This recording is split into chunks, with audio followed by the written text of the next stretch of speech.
my podcast. Oops.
Hello, Bob. Thank you for being here. I appreciate you making the time. Oh, my pleasure, Mark. It's great to be with you. Thanks for having me. Very welcome. I think we have a great start here. I was going to ask you how giving back helps you move forward. And you said that's the wrong phrase. Could you explain that a little bit? Because I hadn't heard your explanation before. Yeah. Now, I hope I said it more politely than that, but yeah, so the term giving back has become a euphemism for charity, for volunteerism, for mentorship, all things that we believe in very much. But the term giving back, I think, is a misnomer because it implies that you took something from someone first and now you're doing the right thing by giving back, right? And I don't believe you can give back when you haven't taken something first, or at least received something first. Now, someone would say, well, wait a second. What about a person who's made a whole lot of money living in a community? They took money from their community and now they should give back. Well, I'm going to suggest they didn't take anything. What they received in payment was in voluntary exchange for what they gave in value, right? And so whenever there's a free market simply meaning no one's forced to do business with each other. In this case, anytime there's a buyer and a seller, there should be two profits. The buyer profits and the seller profits because each of them come away better off afterwards than they were beforehand. So, I think the term giving back seems to come from a place of prosperity. I don't believe it does. I think it comes from a place of lack. It's the kind of thinking that says that for you to earn a lot of money, somebody else has to lose a lot of money, right? And we don't believe that for a moment. We receive to the degree that we first provide immense value to others. So indeed, should you give to the community? Well, sure, if that's congruent with your values, and hopefully it is, absolutely. Should you give charity? Of course. Should you mentor? Should you help? Oh, I would hope so. But I don't call it giving back. We would just probably call it giving or contributing or volunteering or whatever you would like. How did you discover the power of giving? I mean, before The Go-Giver came out, and maybe even before you started writing it, I'm guessing, was it something in childhood? Did you discover it a little bit later in life? What's the story behind the power of giving for you? Well, I was very lucky, as was my co-author, John David Mann, that we were both brought up by parents who were very giving people. So they embodied this kind of life. And so we both got to see this firsthand. Now, growing up, you start to see people and into adulthood, you see people doing things in different ways. And some seem good and some seem not so good. And you see people prosper and people not, or you see some people who do things a certain way and they prosper, but it's not sustainable. And you kind of put things together and you see patterns emerge. And what I saw was really that those people whose focus was on providing immense value to others, those were the people who seemed to have success, a sustainable type of success. They also seem to be much more happy in their personal life as well. So that, that's really how that came about. So I think it was a combination of things. How do you think what's the balancing act between giving and getting? Because it seems like some people could give and feel like they're not getting something in return. Is it something that they're doing or not doing? Yeah, well, giving and receiving are like breathing out and breathing in. It's not a matter, you can't just breathe out. Mhm. You also have to breathe in. It's not one or the other, right? It's both. So we breathe out carbon dioxide, we breathe in oxygen. We breathe out, which is giving. We breathe in, which is receiving. Giving and receiving are really two sides of the very same coin. Now, when someone says, "Well, but I'm giving all the time to people," well, are you giving in the right way? And first, when we say giving, we're not talking about a magical type of thing. You did a good Mhm. deed, so you expect to have a Lamborghini arrive in the thing. Well, we're not talking about that. We're talking about giving to the value to the marketplace in such a way that the marketplace understands it to be of value and causes them to want to do business with you. So, so when we talk about value, it's important to understand, I think, the difference between price and value. First of all, price is a dollar figure. It's a dollar amount. It's finite. It Mhm. is what it is. Value is the relative worth or desirability of a thing, of something to the end user or beholder. What is it about this thing, this product, service, concept, idea, or advice, or introductions, or listening, or whatever, that brings so much value to another human being, so much worth, that they will want to be in relationship with you? Here's the key: value is always in the eyes of the beholder, Mhm. not what we believe is of value. It's not what we believe they should believe is of value. It's what they believe is of value. So a lot of times when someone says, "Well, I give and I give and I give, but I'm not, receiving anything in return," it tends to come down that you might feel as though you're giving value, but it's value as you understand value, not value as your marketplace does. So if you're dealing with another person individually or a marketplace as a whole, how do you discover their value and their definition of value so you know what to be able to give? How do you figure that out? So this is why asking questions is so vitally important, and being able to listen after you've asked these questions and be able to clarify while you're listening. Because remember, as human beings, we tend to come from different sets of beliefs regarding how we see, how we view the world. Okay, I call them belief systems. We could call them our unconscious operating system. Mhm. This is a combination of upbringing, environment, schooling, news media, television shows, movies, popular culture, what have you. But as human beings, we tend to believe that most people see the world and understand the world basically the same way we do. And it's simply not necessarily true at all. Mhm. We see it as we do, they see it as they do. We value certain things, they value maybe different things, but we don't really realize that. So we have to be able to ask questions to discover what it is that they need, what they want, what they desire. That's what selling is: discovering what the other person needs, wants, or desires, and helping them to get it. Right now, on a more general scale, this is a matter of understanding your marketplace. Okay, on a macro level, what is it that basically they need, want, desire? What are their basic challenges that they need to overcome? What are the strengths that they have that they don't maybe even necessarily know they have?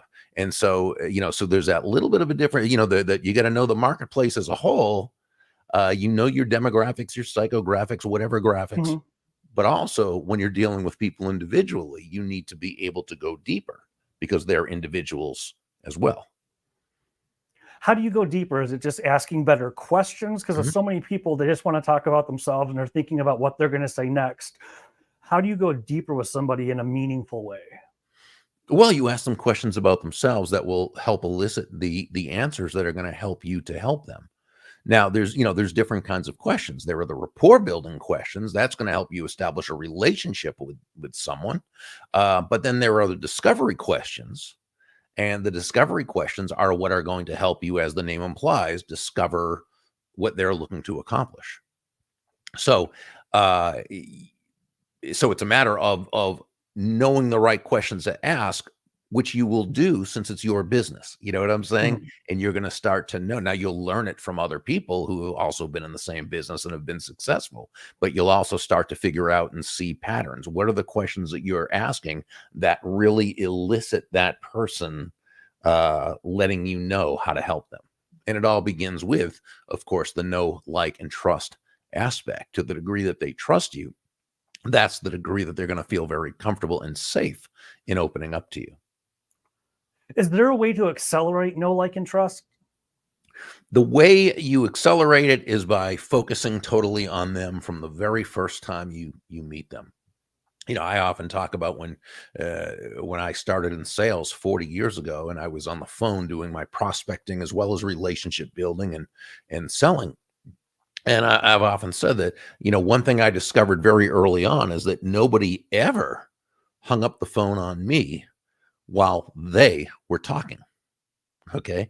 It's amazing how that worked. If I'm talking about myself and my great products and services and company, well, they're not that interested. If they're talking about themselves, they're totally engaged. Have you ever been in a conversation with someone who let you do practically all the talking? And if so, didn't you kind of come away from that conversation saying to yourself, wow, what a fascinating conversationalist that person is? Yes. Well, sure, that's human nature, right? And so when we ask what I call feel good questions, and these are questions that are not prospecting, they're not salesy, they're not intrusive, they're not invasive. They simply are rapport building questions that make this person feel good about themselves, about the situation, and about you. So if you're talking to someone named Gary who sells copying machines, a great feel good question to ask is how did you get started selling copying machines? Or a little bit more elegant way to say it is maybe, how did you get your start as an office products professional? Now, this is not a particularly clever question or a slick question. In Hmm. fact, it's a pretty mundane question when you think about it. How did you get started? But it's a question people love to answer because they're not asked that question by people, right? They're not asked how they got their start, but here's you who they just met, who, if you're like most people, you're just hitting them up about your product or service, but no, not you. You're asking them to share their story. Now, understand, again, nobody does that for that. Their own family has never asked them to share their story. Okay. And Hmm. here's you who they just met who wants to focus on them and know about them. Okay. So they're going to answer that question while you actively and genuinely listen. And that right there develops a rapport. Next, asking that person what they enjoy most about their work. That's a feel good question. It elicits a feel good response. What I call the one key question that will separate you, that will distinguish you from the rest, is to ask, Gary, how can I know if someone I'm speaking with is a good potential client for you? Okay. Oh, yeah. Yeah. Or, to say if you're speaking with Mary, and a great way to frame this question would be to say, Mary, I always love connecting good people with other good people.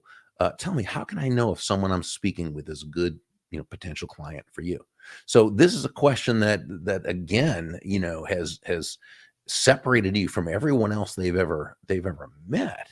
But Hmm. also the way you've asked the question, the way you framed it, their answer is going to help you to help them, which is the greatest thing you can do. Now, all this begins the trust building process. There's certainly a lot more. There's an entire follow up and follow through, Hmm. methodology. But this is how it starts, by focusing on them.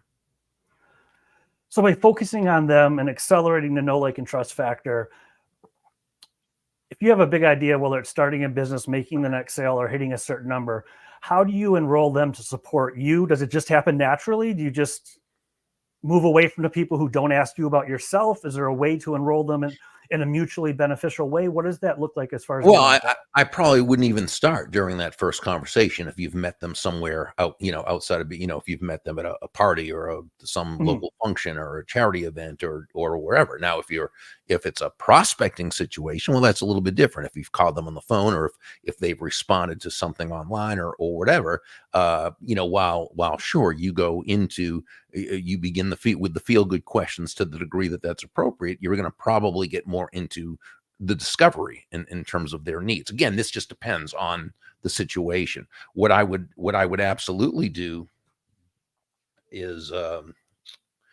follow up the first conversation with a personalized handwritten thank you note to that person, where I would just say, and again, depending upon if this was just somewhere you met at a local event or something, and business wasn't even discussed other than theirs, you discussed theirs, you didn't even bring up yours. because right now that person's not interested in yours. Okay, it's going to be when the know, like, and trust develops. But to send a note card just says, "Hi Dave," or "Hi Mary. Thank you. It was a pleasure meeting you. If I can ever refer business your way, I certainly will. Best regards, Bob." Now put it in a number 10 envelope, handwrite it, and you want to use blue ink, which looks more as though it's original than black ink. Oh, okay. And then put a hand stamp on it, on the envelope, not a meter stamp, a hand stamp, because you want this coming from a friend. And they open this thing, and the first thing they see is your picture, and people think in pictures, and so they see this, and then right away they see a note. Now instead of it, there's no business card in there. In fact, your information is on here, but it's but instead of it being something where they're expecting to now you ask them to do business with you, all it says is, "Thank you. It was a pleasure meeting you. If I can ever refer business your way, I certainly will," or whatever, and so again, this, boom, step two, right? And now, the next thing, you're going to connect online or whatever, but you're going to look to find ways to bring value to them, maybe comment on some of their posts, or it might be that you send you find out within the conversation with them that something that's of an interest to them, and you see an article in the paper, you cut it out and send it to them, or you see an article, go looking online for an article, print it out, send it to them along with this little note card that just says, "Hey, came across this. I remember you saying you were interested in antiques. Hope you enjoy it," whatever. Mhm. All these things. Now, when you can connect them with other people, so all these things it doesn't have to take a long time, by the way. It typically doesn't. Okay. But these are the things that begin to cultivate that know, like, and trust relationship. Well, once you start to cultivate it, like planting a seed, if you will, and watering it, and you have their attention, Mhm. what are the next steps to a deeper relationship? And it won't happen with every person, I realize that. But as far as the people you'd like a deeper, more meaningful relationship with after know, like, and trust just get started, what advice would you have for building that type of deeper relationship? Well, in terms of a sale, I mean, A sale and a business relationship, maybe referral source. yeah. Well, I mean, if you have a product or service that you think they would be interested in, once the know, like, and trust is established, you can always ask them, if they're interested, and you can, at that point, the time is totally appropriate to be able to do that. But let's say that's not the case, because they may not need your product or service at this time. It Mhm. might be a product or service that isn't for everyone at every time, but they can still be great referral sources. So it might be a matter of getting together with them over coffee or what have you, and talking about how you both can support each other, and how you can both refer to one another, and so forth. It just depends on the situation. So with what we're talking about, have you always been wired? He's mentioned 40 years ago when you started in sales. Were you naturally a giver, or did you discover that? Well, I mean, I think naturally, I had that inside me. I didn't necessarily know that that's how that's how you build a sales career. Once I figured that out, and I learned that from studying others. Certainly not something that I thought of myself. Mhm. I started realizing this is great because it's very congruent with my own personal values and style. You know, and so then at that point, prospecting for business became a lot of fun, where it wasn't before, because Yeah. before I was thinking too much about me and my needs. Once I started realizing that the best way to prospect for new business is by finding ways to bring value to others, it just opened up new worlds. And even it sounds like tell me if I'm on point here, with general business networking, even not necessarily immediate prospecting, it sounds like you might be an advocate. Would you say throw out the elevator speech and replace it with questions, or how does that balance out with Yeah. talking about So yourself? yeah, so that's a great question. So first, let's look at that. When you first meet someone, and again, I'm going to put this in the environment of some kind of business social function. Okay, so this is not someone who is a prospect for you right now. Okay, that they haven't called in to ask about something. You haven't called them for that. It's someone you're meeting for the first time, and you ask them what they do. they're going to probably give you an elevator speech because Hmm. that's what they've been taught to do. Gary, who sells copying machines, when you meet him, he's going to say, I'm vice president of sales and on the street salesperson for Acme Office Products. We sell high-end copying machines that help today's business owner to blah, blah, blah, blah, blah, blah, blah, blah, blah. And he's going to do his elevator speech. Again, that's what he's been taught to do. And we listen respectfully. Now, he's going to say, so what do you do? Not that he really cares at this point, because he probably doesn't. In fact, I'm going to suggest that his level of interest in you and your business at this point of time, it can be summarized in 3 words. He doesn't care. So using this like elevator speech for what you do, Hmm. I help people buy and sell the perfect home, if you're a realtor, or I help people create and manage wealth if I'm a financial advisor, or we help companies to, whatever. He doesn't care, and it does nothing to distinguish you. I'm going to suggest you just say what it is you do. I'm an accountant with so-and-so, or I'm a realtor with Oceanside Realty, and go right back to him, right? Because again, he doesn't care right now. Now, there's a certain point where when a relationship is established, and by the way, it might be at this particular meeting, 5 minutes later, or it might be a week later or something. But there's a certain point where you need to be able to communicate what I call a benefit statement. This is different from an elevator speech, which tends to still be eye focused and takes a Hmm. long time. Yeah. A benefit statement is very you focused and is very short and snappy. So a financial advisor might say, we help people create and manage wealth. Okay. Is very short, sweet, and provides communicates the benefit of what they or someone else. Now, I don't say I help you create, because again, that could make the person defensive, as though I say we help people create and manage wealth. But there's also something else. So when, let's say you're in a situation where this person would really like to refer you to others, okay? I have what I call a how to know statement. And Okay. this is a way of helping them to be able to identify a good prospective customer or client. So if you recall, when you said to that person, earlier during that first conversation, how can I know if someone I'm speaking with is a good, prospective client for you? Now, he sells copying machines.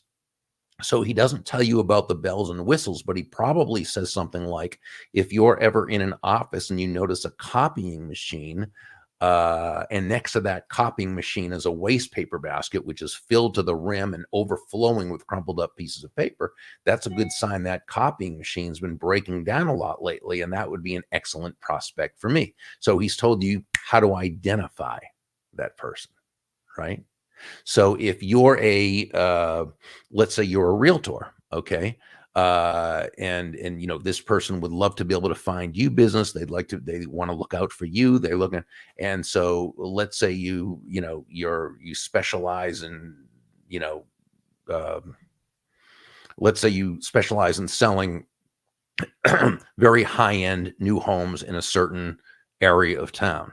Hmm. And you say to that person, now they know you're a realtor, they kind of know you sell homes, okay? But you might say, if you come across someone or meet someone who is in an executive position or on their way up, a very upwardly mobile person, okay, who is married with children, that would be a great prospect for me, because that's your demographic. That's how Hmm. and so again, you're not telling them about how you sell a home or how you do this or that. You're just helping them to identify someone. So if I hear you right, you're actually helping people to help you with benefit statements. That's exactly it. Yeah. In that case, it's the how to know statement. Exactly. Yeah. So that they know, who to identify. Tell me a little bit more about how can someone craft, if they're listening now, how do you craft a how to know statement? Is there like a mini formula or a certain thing to do about focus on them? Well, for the benefit statement, there's a mini formula. So remember how we help people create and manage wealth. So you start with the end in mind, like Dr. Stephen Covey would say, begin with the end in mind, right? What is it that people want? Well, they want to create wealth, and have it managed so that right? So obviously that starts, and then that's what you do. We help people create and manage wealth. Um, in the when my first book, Endless Referrals, the publisher wanted to call it Networking for Success. Well, aside from the fact that's kind of a snoozer, it doesn't really provide a benefit. Well, what's the benefit? The people who'd read the book wanted referrals, endless referrals. So I said, let's title it Endless Referrals. That's the benefit, right? Mhm. The subtitle was Network Your Everyday Contacts into Sales. So that was kind of a mini benefit statement. So you begin with the end in mind. As far as crafting a how to know statement, well, you just ask yourself, what is it? Let's go back to the Gary, the copying machine salesperson, right? So what did he do? He showed you the perfect way to identify someone that would be a client, potential client, right? So what is it? What was it about that? First of all, if you see a copying machine that's kind of broken down, well, first, if you see a copying machine, you know that they're in the market, that they use copying machines. But this one's kind of broken down, right? The waste, and how do you know? Well, the waste paper basket's filled with crumpled up pieces of paper. Oh, So that's how, boom, there's the key right there. So if you're in an office somewhere and you notice a copying machine that's filled with a waste paper basket next to it, filled to the rim and overflowing with crumpled up pieces of paper, there's a good shot. It's not a guarantee, but it's a good shot that copying machine might be breaking down, and who knows if they're in the market. So again, there's no guarantees for it, but you can create the environment where you're placing the odds more in your favor that person's going to be able to help you identify that right person. so if I hear you right, it's less about what you do, which is where people get lost. And Uh-huh. it's more about who you can help in describing the personality or the problems they're facing. Would that be right? You got it perfectly. Yes. So it's having that conversation, asking the right question, and giving them a pain point that they can recognize. Because explain copiers, I imagine someone could do that all day long, Right. and I'm just going to be more confused than I was when we started talking. Exactly. Most of us, unless we're hardcore engineers who want to know exactly how everything works, right? By and large, we just want to know. We want to know it's going to make good copies and it's going to be dependable, and that it's affordable and so forth, or whatever other areas that we need to know. But yeah, you're exactly right. So it's about another way to say it would be it's about the problems that you solve for people. Absolutely. Sure. The people who solve problems are the ones who create value. Well, we've covered a lot of ground in a short amount of time. When it comes to giving, what is the most important thing you want to leave people with of why they should be givers? Well, I mean, I think it comes back to something a mentor of mine probably 38 years ago said, because I'd been in sales for a couple of years and I started in sales 40 years ago. So I guess that's when it would have been. And I was in a sales slump at the time, and my focus was really off. I mean, it was all about me. It wasn't about, and he took me aside and he just said, Burg, if you want to make a lot of money in sales, he said, don't have making money as your target. Your target, he said, is serving others. Now, when you hit the target, he continued, you'll get a reward, and that reward will come in the form of money, and you can do with that money whatever you choose. But never forget, he said, the money is simply the reward for hitting the target.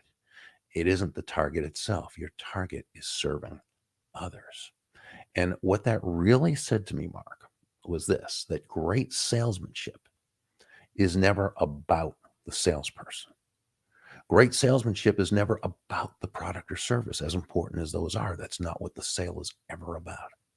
Great salesmanship is about the other person. It's that person whose life you are trying to add value to. We could actually even say it's about that person whose life is better just because you are part of it. And I think when we approach sales from that foundational premise, now we're really 9 steps ahead of the game in a 10-step game. That is a beautiful way to end. Thank you so much for being gracious with your time, Bob, and sharing some awesome advice. My pleasure, Mark. Thanks so much for having me on.